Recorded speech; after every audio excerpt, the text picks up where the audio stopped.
Sveiki gyvi iš mano garažiuko. Tai va, update'as, ilgai nefilmavau, nieko nedariau, nes turėjau problemų su gyvūnais. Tai ką aš buvom užvedę, užkūrę čia visus tos reikaliukus. Atsitiko vėl problemų nemažai. Keičiu tepalą, aišku, net tokį tepalą pyliau, nes pradėjo leisti tepalą pro apačią. Nu, ten susitvarkysiu. Bet kita problema, kad šis daikčiukas, patsosas vadinamas, jį užtraukė. Jis, man atrodo, buvo netraukiamas kokį labai daug metų. Bet aš jį pramankštinau, užtraukiau ir jis dabar užstrigo. Dabar visą laiką būna ant gazą. Varėsi, gazuoja stipriai. Kuris viskas gerai. Juodą lempą reikia uždėti, kur nudažiau praeitą sykį. Kuris gerai. Užsidėjau patikrinti, kiek apsukų. Jis dabar su patsosu užtrauktų 5 apsukos, 500, kaip sakoma.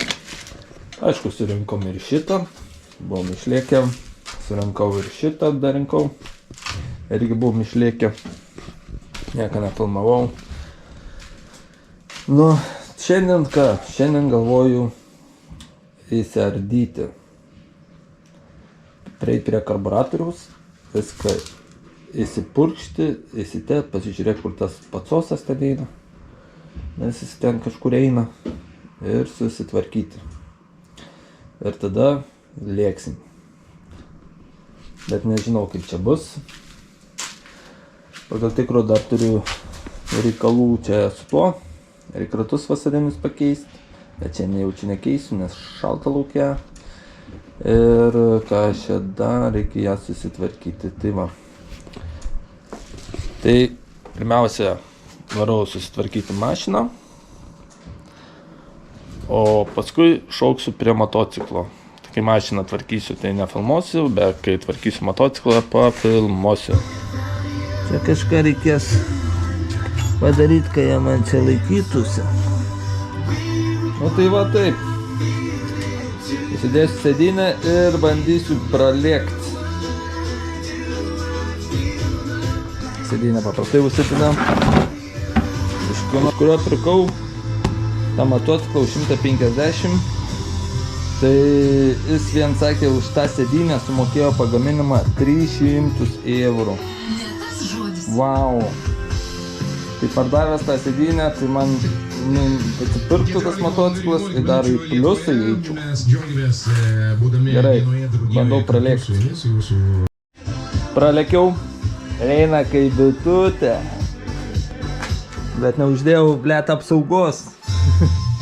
Žiūrėkit, kas nutiko. Gerai, kad buvo filtriukai. Tai čia būtų pizdės buvę. Mes pasiruošę keliauti į šventę ir nu ką, suparkiau, viskas veikia. Nuplausiu. Uždėsiu lempą. Ta irgi pritvirtinsiu geriau, ką veiktų.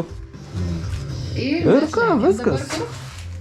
Dėsiu numerius ir lėksiu. Visas rūksta. Nesupratau, kaip su to tepaliuko, jis ten susitvarkė, jau nebėr to tepalo, gal išvarė vėją. Reiktų pažiūrėti, patikrinti. Nu ką, šiandien tiek. Susimatysim kitose kadruose.